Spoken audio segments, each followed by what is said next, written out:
Muy buenas noches. En nombre del Consejo de Plan de Gobierno de Lima Metropolitana, queremos darle la bienvenida a todos ustedes, saludando su ocasión de estar una vez más en nuestro local partidario, ratificando, ¿no?, nuestro testimonio de compromiso con el partido. Como es de conocimiento del público, el día de hoy vamos a desarrollar la primera exposición sobre el plan de gobierno a cargo del presidente del Consejo de Plan de Gobierno, Luis Enrique Gálvez, sobre el tema de la estructura y lineamiento de este plan. Posteriormente, de acuerdo al desarrollo de diferentes temas, vamos a tener también otras reuniones de este tipo, no solamente para exponer el tema, sino sobre todo para recibir de los profesionales y los participantes las experiencias que el caso requiere. Bueno, sin mayores preámbulos, nos vamos directo al tema y le cedemos la palabra acá al presidente del Consejo de Plan de Gobierno, Luis Enrique Gálvez.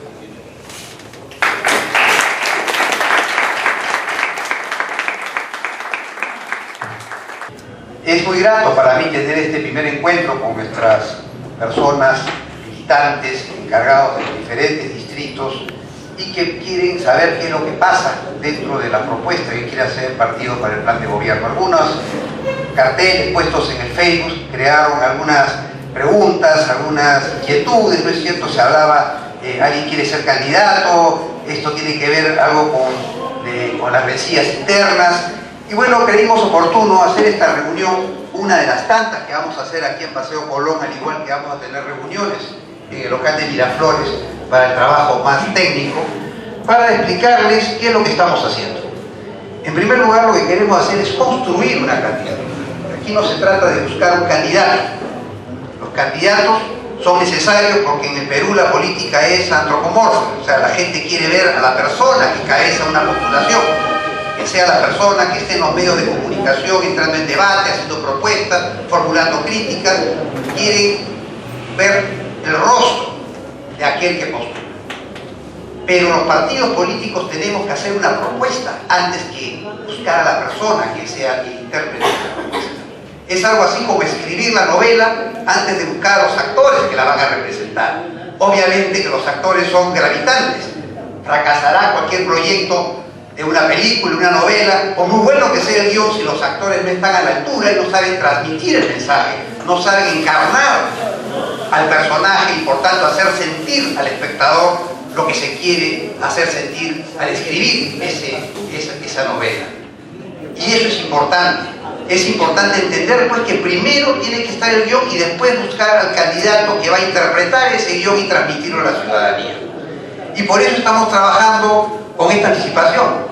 Todavía estamos a año y medio de la elección interna para nominar al candidato. Yo estimo que los candidatos a la alcaldía metropolitana y a las alcaldías distritales acá en Lima y sus respectivos regidores harían bien en comenzar a hacerse notar a principios del año 2018 o unos 6 u 8 meses antes de una elección interna.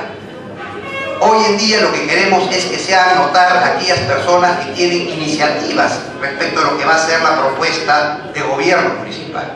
Aquellos que sean creativos en los planteamientos que se quieren hacer llegar, aquellos que sepan diferenciar la propuesta del partido de la propuesta de otras agrupaciones, aquellos que sepan seguir en esa propuesta la tradición de la propuesta del partido desde su aura fundacional hace ya 60 años.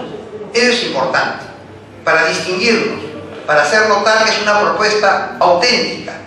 Podrá no ser original en cuanto a los planteamientos de soluciones técnicas de uno u otro factor, pero es original en cuanto a la inspiración y a la forma en que va a ser conducida en caso de llegarse a la gestión pública por quienes nos representen.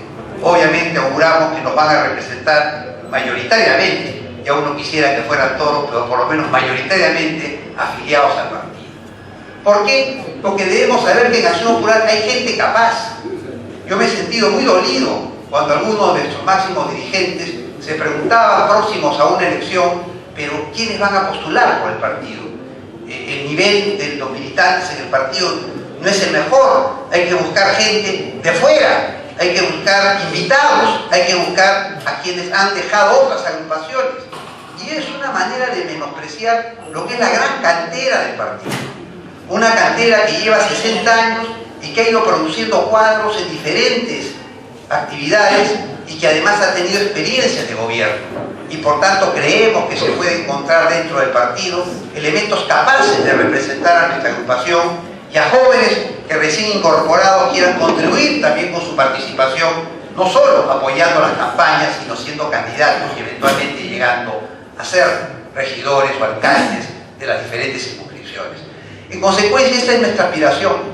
Pero ¿cómo hacer, cómo demostrar a aquellos que dudan de las calidades de nuestros militantes para ser candidatos que sí tenemos esas condiciones dentro de los afiliados del partido? Mediante los talleres y reuniones que vamos a tener como esta.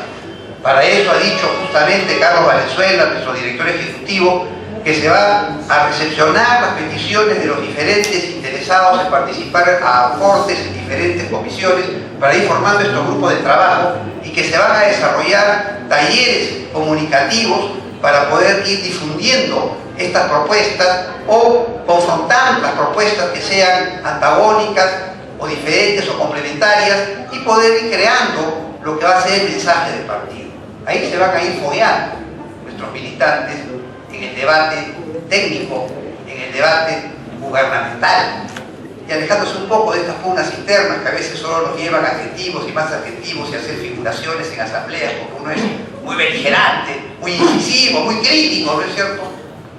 Creo yo que el debate bajo otro tipo de argumentación en la cual uno trate de convencer a las personas sobre la bondad de determinada propuesta que ha traído y que además la conoce y que sabe cómo exponerla, va a ser muy importante para ir dejando de lado las pugnas y ir viendo que el partido tiene que lanzar gente con las calidades de transmitir ideas, de transmitir convicciones, de transmitirle fe y esperanza, que es lo que quiere el pueblo, sobre todo de sus candidatos, ver que creen en lo que dicen, que no hay atrás de ellos solamente el interés de llegar por algún beneficio personal o de grupo, sino que hay una convicción auténtica, una real escuela partidaria como la que nos enseñó Belaúnde, de servir, de gobernar para servir y no para acomodarse.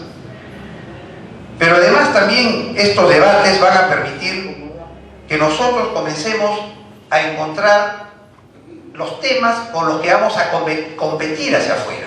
Porque hay mucho de la propuesta que es común. Hay un plan metropolitano, un plan Meta 2030 que está siendo aprobado por el Consejo, hay planes sectoriales, entonces uno dice a veces los técnicos ya han avanzado muchas propuestas, ¿no es cierto? Pero hay que buscar las diferencias. Y estamos viendo cómo un candidato que tuvo una performance bastante atractiva en la última elección municipal, que es Cornejo de Lapra, para yendo a los medios de comunicación a tratar una y otra vez temas municipales. Ha tratado recientemente en una entrevista los temas de entrega eléctrico, jactándose de qué parte de la obra, que después del primer al segundo gobierno concluyó Alan García en su primer tramo, en el que él ha sido ministro justo de transporte. Y obviamente hay que encontrar que eso de lo que se pueda jactar él pueda ser motivo para que tomemos no una crítica, sino algo con que superar. Por ejemplo, es evidente que hoy habla de que se requieren más vagones del tren eléctrico, pero cada vez que entren más vagones y más vagones en el tren eléctrico, los paraderos van a colapsar. Nadie se le ocurrió diseñar de que los pasajeros no iban a saltar a sus respectivas viviendas, sino que tenían que ir a un terminal, bajar y tomar una conexión. Y hoy los terminales se encuentran en plenas zonas de viviendas, muy pocas en zonas comerciales y en zonas en las cuales los pasajeros salen de la explanada superior al nivel del piso y muchas veces tienen que cruzar las vías sin tener ningún tipo de asistencia, como es a nivel mundial las estaciones de los metros que son de alto tránsito, en el cual tiene que haber una zona de difusión para que las personas regresen a la ciudad de estación. Entonces hay que hacer una propuesta que complemente eso sin destruir, sin estar insistiendo en los errores del diseño que pudo haber tenido, sino ir más allá de lo que ha sido la propuesta o las obras que se hicieron, porque a la gente no le gusta que se pretenda sustituir obras, desplazarlas, criticarlas o incluso derruirlas, ¿no? Sino que le den soluciones para hacerlas efectivas. Entonces eso debe salir de estas reuniones, de manera que cuando inviten a cualquiera de los que estén interesados en postular en algún momento y tengan que ir a los medios de comunicación, hablen un lenguaje común para el partido y no se disparen en la medida de hacerse notorios. Y mañana tengamos que escuchar, como a veces escuchamos, tenemos el televisor en las mañanas y nos encontramos a un militante del partido declarando cosas que no son pues de consenso, son sus pareceres. Y obviamente puede ser atractivo para el periodista entrevistarlo porque hace noticia, por el conflicto, por la disociación. Y lo que se quiere es que seamos noticia por la continuidad y la concordancia en nuestros planteamientos, porque todos los que vamos del partido a hablar sobre alguna cuestión en esta campaña municipal que se viene, vamos a tocar temas similares y vamos a dar soluciones similares.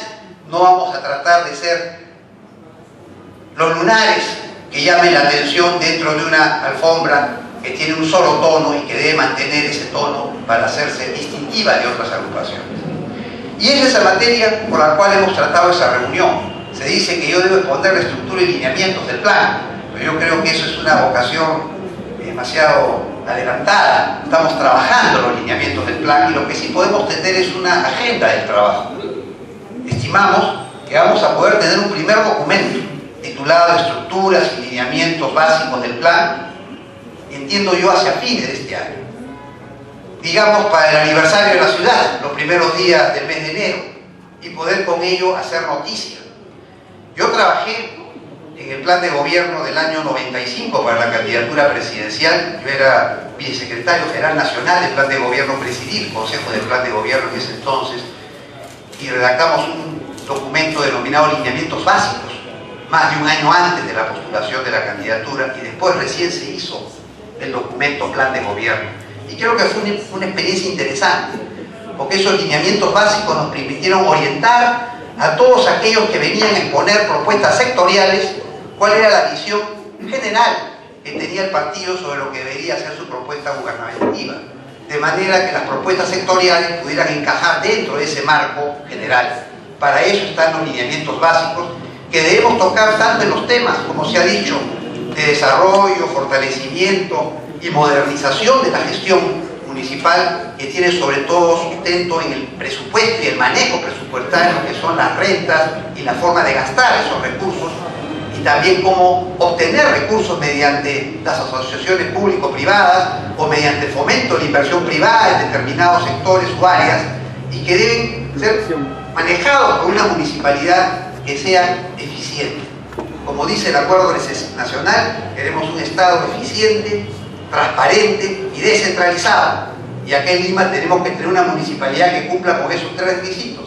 Que sea eficiente, vale decir que no pretenda asumir todos los servicios o todas las responsabilidades y finalmente no termine por arreglar nada, sino que asuma aquello en lo que va a estar en capacidad de desarrollar con eficiencia, que finalmente se vea el efecto de lo que se está haciendo y que las políticas del gobierno municipal reflejen un cambio en la sociedad.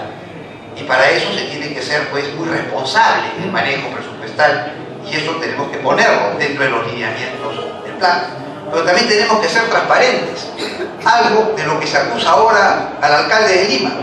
Se dice de que muy bien, gasta mucho, hace muchas obras, pero no rinde cuentas. No explica el porqué de costos que a veces se consideran inflados.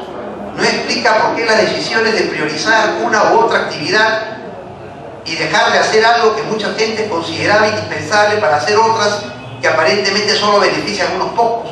Entonces el Estado tiene que ser transparente, además de manejar eficientemente los recursos, tiene que ser transparente para mostrarle a la comunidad que efectivamente están siendo manejados de manera eficiente los recursos.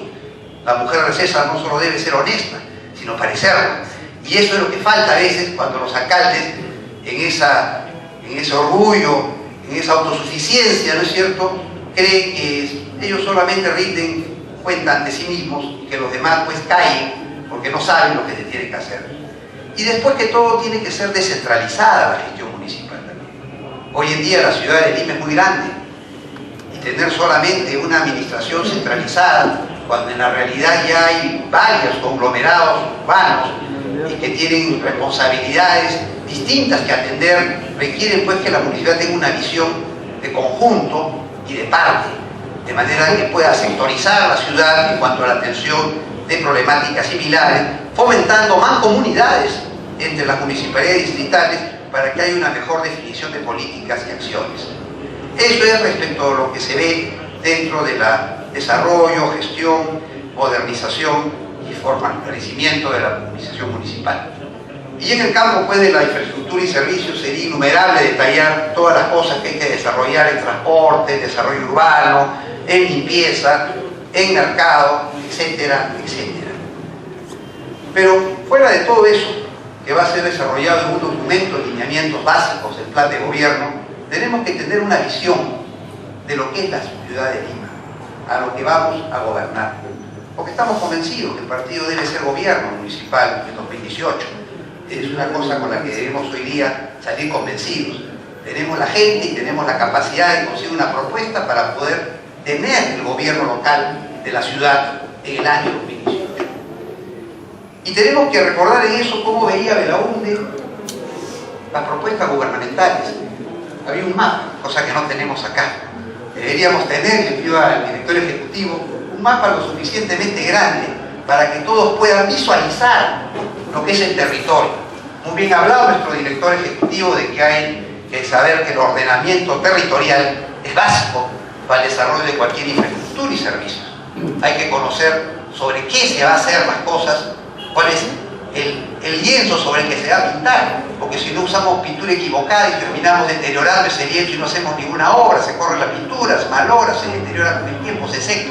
Entonces uno debe conocer el territorio para saber qué es lo que se puede hacer y cómo se debe hacer y cuándo se debe hacer. Y debemos tener ese plano lo bastante grande. De repente habría que sacarlo como hacen ahora en unos baños para que ocupen toda la pared y podamos señalar las partes que existen. Pero imagínense, todos ustedes conocen el plan de Lima, imagínense que tenemos acá el plano de la provincia de Lima. Es el territorio. Sobre ese territorio hay una ciudad y dentro de esa ciudad hay una sociedad. ¿Qué queremos hacer nosotros? Tener una sociedad justa en la que haya un desarrollo humano de calidad que permita pues a las personas obtener la satisfacción a sus necesidades y lograr sus aspiraciones. Y esa ciudad quiere ser una ciudad hecha con talento, vale decir aplicando las mejores técnicas para que sea la estructura sobre la cual pueda instalarse una sociedad y alcanzar sus objetivos. Pero la ciudad se construye sobre un territorio y por tanto debemos empezar por eso, por el territorio. Y si imaginamos aquí el mapa de Lima, veremos que nuestra 3 veces coronada ciudad de Lima está en un territorio que tiene 3 ríos. El río Chillón, el río Rímac, el río Lurín. 3 ríos que son 3 cuencas que abastecen de agua a la ciudad. Claro, el principal es el río Rímac, con todos los trasvases que se han hecho en la cordillera, es hoy la principal fuente de agua a través de la planta de la Tarjea, aunque también se obtiene agua de otra tarjea que hay en el río Chillón.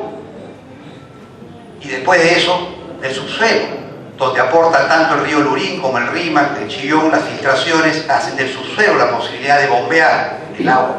Entonces, el agua viene por esas 3 y son 3 cuencas que están divorciadas de la ciudad. Porque si uno se acerca en sus respectivos distritos al río, el río es hostil.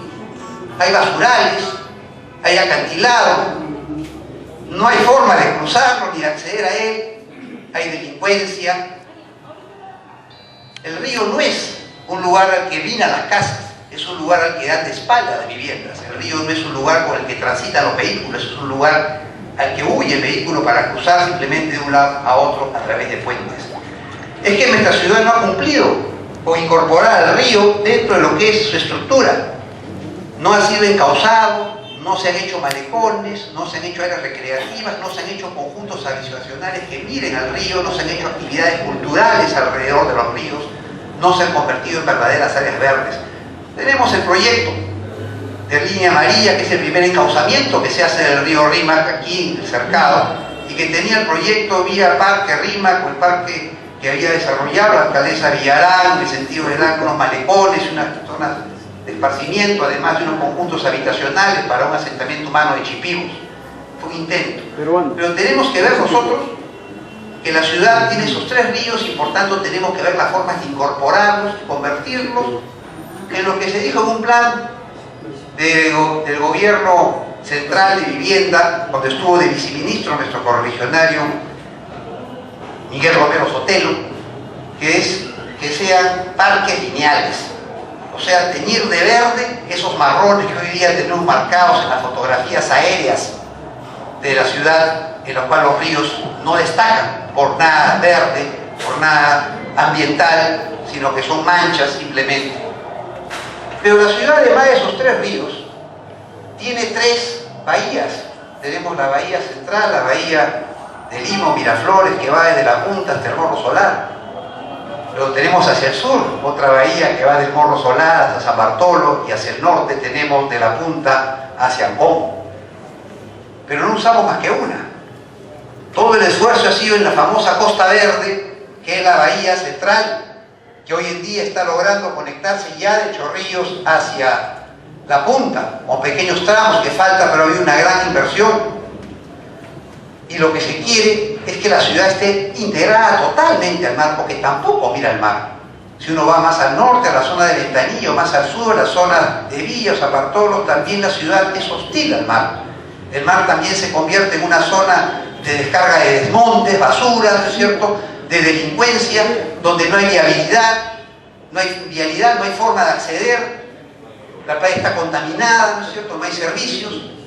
En consecuencia, si tenemos una ciudad, una urbe de la magnitud que tiene Lima, una de las principales ciudades de la costa del Pacífico, tenemos que entregar la ciudad al mar, y por tanto en la Costa Verde tiene que ser en todos sus límites, desde Ancón hasta San Bartolo. Un proyecto que obviamente demandará muchos años, pero que tiene que estar dentro de una planificación ordenada para que cualquier zonificación o actividad o autorización que se dé contemple eso, que las 3 bahías de la ciudad deben integrarse a lo que es el casco urbano. Pero también vemos que la ciudad, como ya se hizo, tiene 3 ríos que traen agua, pero el agua cada día va a ser menor. Aquí los que saben de cambio climático, de las situaciones de medio ambiente, saben que es probable, lo más seguro, que estos ríos traigan cada vez menos agua, que el subsuelo, por tanto, tenga la napa freática más profunda y más difícil de extraer, y que no hay facilidad para seguir haciendo trasvases de traer agua en Lima. Entonces Lima no solo debe tener la fuente del agua del casco andino, sino que debe tener también la fuente del agua de la reutilización del agua. Hoy en día el agua, mayor parte de la ciudad de Lima, el agua de los desagües termina botada en el mar sin ningún uso adicional dentro de la ciudad. Fue el proyecto Mesías, que se encuentra irrigando las pampas de San Bartolo, ¿no es cierto?, que es el único y tiene una parte pequeña de lo que es la gran cantidad de agua que se arroja .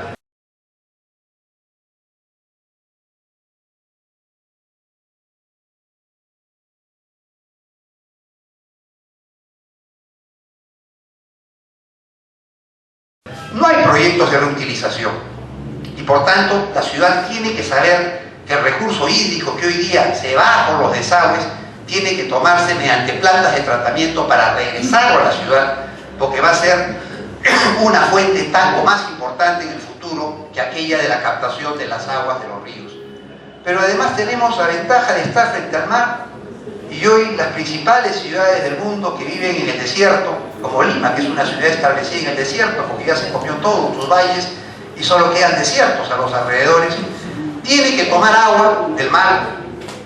Tiene por tanto que tener plantas de desalinización que puedan inyectarle a las redes de agua el recurso dentro de estos proyectos de desalinización. Hay algunos ya en la playa Santa María que están operando en desalinización y puede ser un modelo, pero se requieren grandes plantas a futuro. Entonces son situaciones que deben solucionarse.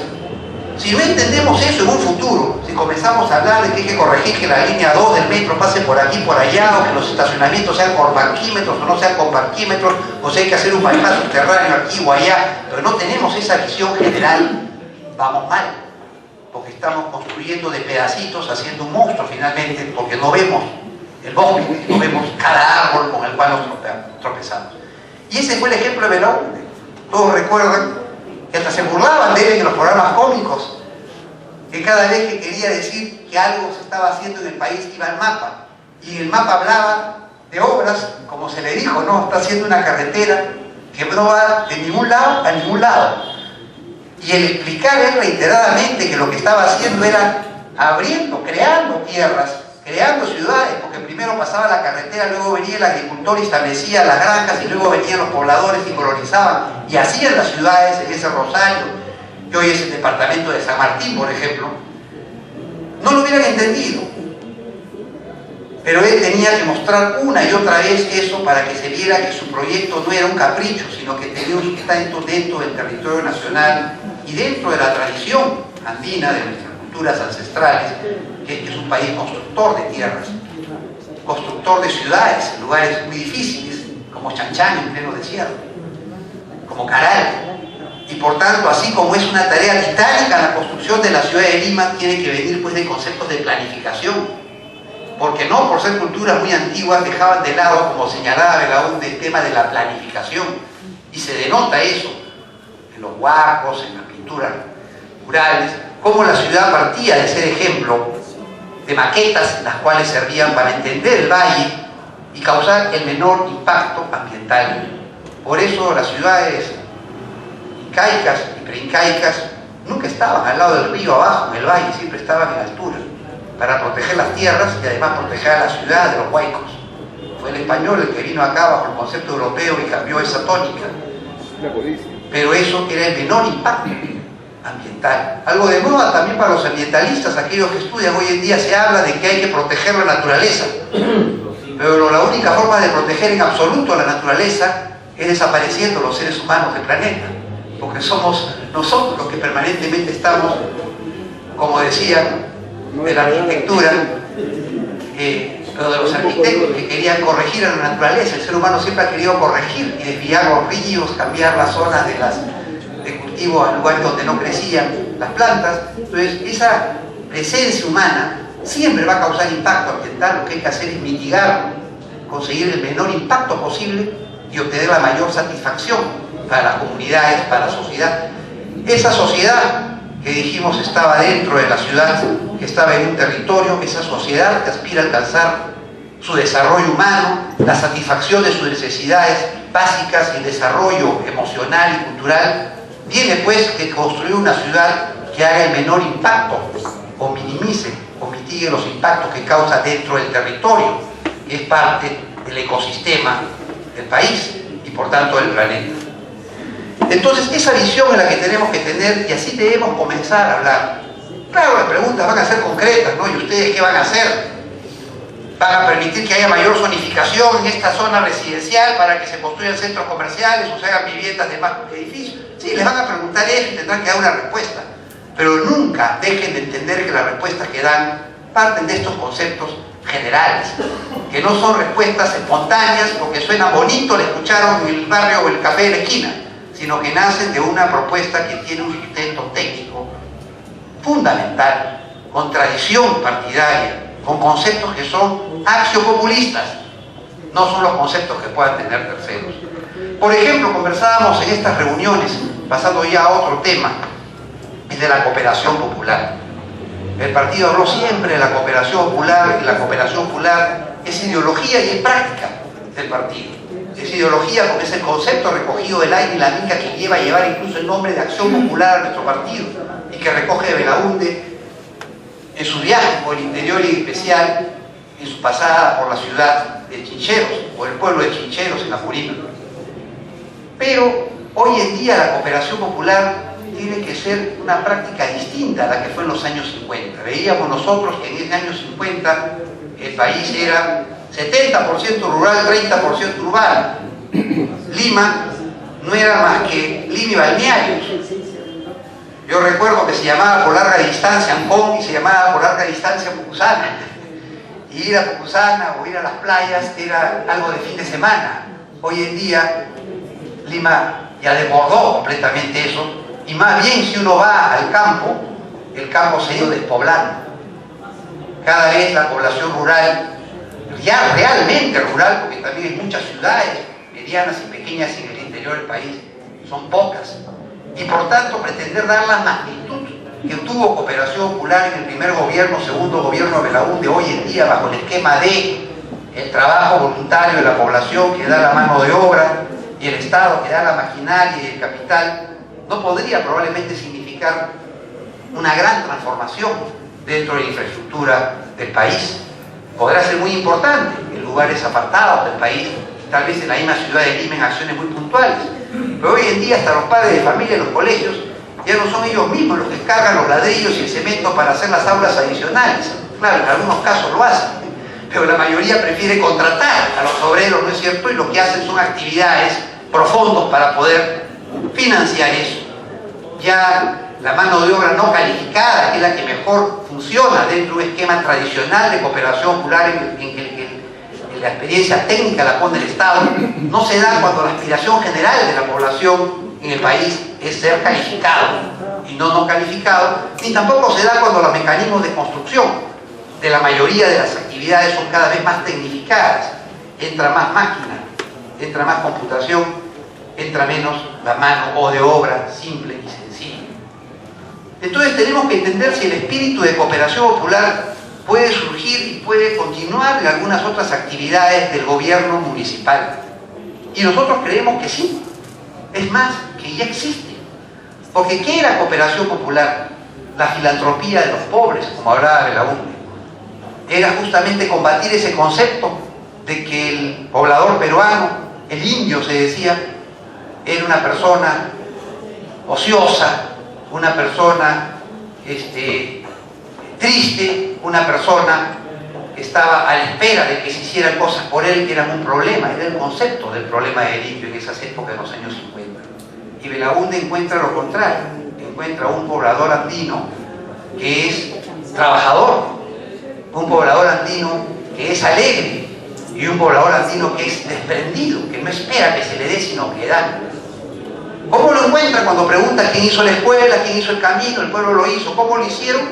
Espontáneamente, los pobladores, trabajadores.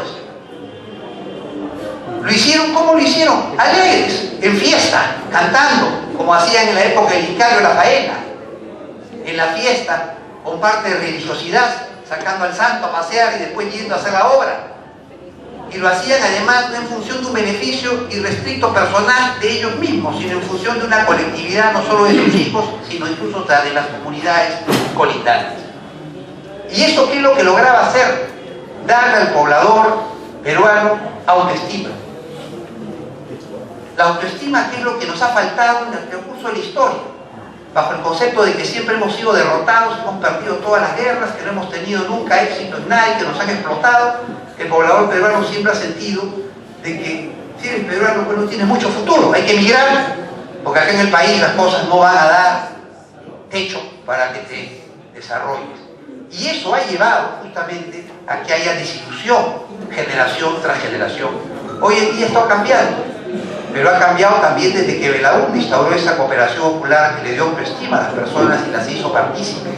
Pero hoy en día sigue cambiando. Hoy en día, si uno hace una encuesta, hay cada vez más entusiasmo en la población en que uno puede cambiar su destino, que no es tan difícil, dentro del Perú tener éxito. ¿Y qué es lo que tenemos que ver nosotros? Que ha habido temas que se nos han quitado de nuestra ideología y se ha llevado a otros sectores. Por ejemplo, el presupuesto participativo, las mesas de concertación, cosas que fueron creadas en la época de Valentín Paniagua en el gobierno transitorio, pero se lo llevó la izquierda, es un tema.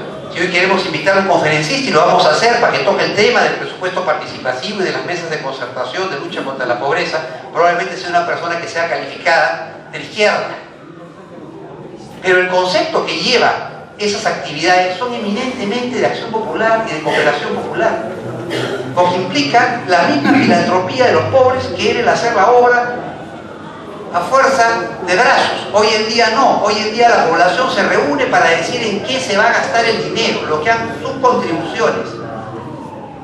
En los municipios están obligados cada vez a darle una mayor cobertura al gasto presupuestal mediante el presupuesto participativo o presupuesto concertado. Y para ello, la comunidad, representada por los vecinos en la asamblea, por las juntas de vecinos, los presidentes de los comités vecinales en que se han formado casi todos los municipios por sectores, tienen la oportunidad de decir qué es lo que les interesa que haga el gobierno municipal. Y de esa manera ellos destinan un tiempo gratuito, no pagado, en reunirse, en esforzarse, en analizar, en ser consultados y en proponer y decidir qué obra es la que se va a hacer. Y después, a través de esas mismas juntas de vecinos, pueden constituirse comités de vigilancia de acuerdo a ley para poder verificar que las obras se ejecuten correctamente. Hablábamos de cuántos profesionales jubilados existen hoy en día que gustosos podrían participar en consejos de vigilancia para verificar que determinadas obras que ejecuta el gobierno local no están sobrevaluadas, que tales obras están hechas técnicamente adecuados, uso de materiales para que no sufran deterioro en un corto plazo. Y entonces también ahí habría la cooperación popular, el trabajo desinteresado por el bien común. Y entonces, si eso inspira a hacer que la autoestima del pueblo sea mayor, porque dirán, esas obras lo hicimos porque nosotros quisimos y decidimos y participamos en el control de la misma, podrá uno decir que ahí subsiste el espíritu de cooperación popular, aunque no sé exactamente cuál lo vio Belaúnde en los años 50, estamos 60 años después, pero podemos recoger eso mismo y decir, no señores, ahí no hay nada de marxismo, ni de izquierda, ni de socialismo. Ahí hay una tradición andina que se refleja en un pueblo, en una comunidad, decidiendo las obras que realizan. Y contábamos una anécdota ahí, de las épocas de los años 60, en la que Lucho Montenegro, militante del partido, era estudiante universitario, y fueron a un pueblo de las serranías, un pequeño pueblo, a hacer cooperación popular universitaria. Y cuando llegaron, pues, todos estos universitarios de Lima, potentes, que no eran provincianos, pero que estaban estudiando en Lima, iban allá y decían, miren, acá el pueblo necesita un puente, hay que arreglar pues este colegio, hay que cambiar el techado, hay que hacer la pista y el causar esta sequía para que no rebalse. Y ya habían decidido todo lo que se iba a hacer. Y entonces le dicen a la comunidad, muy bien, hay que organizarse, vamos a traer la maquinaria, los materiales, y con ustedes, mano de obra, hacemos estas obras. Y le dijeron, no. ¿Pero por qué no? Si son las obras que ustedes necesitan. No, señor, lo que queremos nosotros es arreglar la cúpula de la iglesia, que se cayó hace un par de años, estábamos muy apenados desde entonces. La cúpula de la iglesia podemos hacerla después, dijo, primero hagamos el puente para que lleguen los camiones, para que puedan sacar sus mercaderías, el colegio para que ustedes estén mejor. No, le decían, vamos a hacer la cúpula de la iglesia. Y pues nadie se movió hasta que no dijeron los ingenieros, hagamos la cúpula de la iglesia, y le preguntaron, ¿pero por qué la cúpula de la iglesia? O sea, ¿qué clase de gente es esta que se le mete en la cabeza que hay que hacer una cúpula de la iglesia antes que las cosas que necesitan vitales para vivir? ¿Qué le dijeron? Que tenían que sacar al santo patrón primero para recorrer el pueblo antes de hacer cualquier otra obra. Y el santo patrón no iba a estar contento si primero no la arreglaban, la cúpula de la iglesia. Esa es la idiosincrasia del pueblo. Ahí se evidencia, pues, que es el pueblo el que debe decidir en qué se gasta sus obras, como en ese caso en qué va a trabajar directamente, en qué se gasta su dinero, en qué eso, ahí era en qué iban a trabajar ellos. Y ellos creían que primero tenían que defender su fe, y que eso era prioritario, y no dejan de tener razón. Porque un pueblo con una iglesia derruida es un pueblo que está triste, un pueblo que no puede hacer procesiones porque no tiene los ambientes adecuados, también está triste, no puede hacer su fiesta patronal. Pero una vez que tienen eso, y pueden hacer una misa en condiciones y sacar en procesión, la fe los hace alegres y los hace decididos a otras actividades, así que tenía lógica. No era un capricho, era una realidad que era entendida por esto que iban a hacer desde Lima ahí unas tareas de cooperación popular universitaria. E igualmente ahora por ello es importante el presupuesto participativo, porque hay que hacer notar que la población sea la que decide en qué se gasta su dinero, no que el alcalde decía por qué se le va a recordar por haber hecho el monumento más grande al beso, de repente, ¿no es cierto? Como ha hecho un alcalde, ¿no es cierto? De repente eso era lo más importante para él, que es recordado, o si de repente había que hacer alguna otra obra que puede no lucirse, pero que era considerada relevante para la población. Entonces esa es la nueva visión que podemos darle a cooperación popular.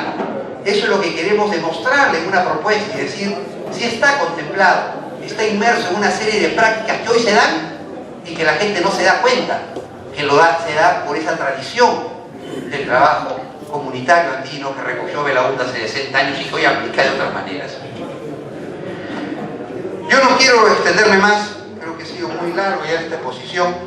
He dado algunas pinceladas de lo que puede ser una visión general del plan, no propuestas específicas, quiero motivarlos a ustedes a que decidan qué área o qué tema consideran que puede ser importante para ustedes aportar, alguno que dominen o que sin dominarlo puede que conozcan una persona que tiene información sobre ese tema y con la cual ustedes pueden respaldar un trabajo y entonces comenzar a trabajar, sea en el conjunto de una comisión, que algunos muy bien saben trabajar en equipo, o como aporte individual, de alguna cosa puntual en la que pueda trabajar cada quien y hacer llegar esa información para luego sistematizarla en una propuesta de plan de gobierno.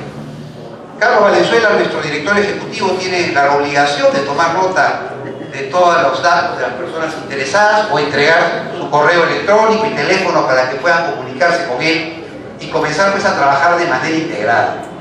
Pero habrá también entre ustedes algunos que prefieran trabajar en su distrito y de lo que se ha podido motivar de esta exposición un poco vaga que he realizado de lo que es una propuesta municipal, cual decir, en mi distrito quiero saber cómo se aplica eso, qué puedo realizar, qué mancomunidades puede proponer ese distrito con algunos colindantes, qué servicios pueden establecerse de manera común entre todos ellos. Y entonces también coordinar con Carlos Valenzuela para que sean considerados un núcleo de trabajo distrital y se comunique eso obviamente al secretario general del distrito para que sepa que hay personas interesadas en trabajar, porque aquí no se trata de que todos tienen que ser formalmente designados por resolución del secretario como consejo de plan de gobierno. No, señores, uno está en el partido para trabajar, poco importa si nos dan un título o no nos lo dan, si lo da un funcionario o otro funcionario del partido. Lo que queremos es armar un equipo de trabajo y comenzar a hacer que la gente se motive dentro de este equipo de trabajo para realizar propuestas atractivas, propuestas que, reitero, esperamos hacia fin de año o primeros días del próximo año poder darlas a conocer ya formalmente en los medios de comunicación y que sepa todo el país que Acción Popular ya está trabajando, ya está en campaña. Y cuando nos pregunten quién puede ser el candidato, no se preocupen, ya va a aparecer. Ahora hablemos de las propuestas, mañana hablaremos de las personas. Muchas gracias.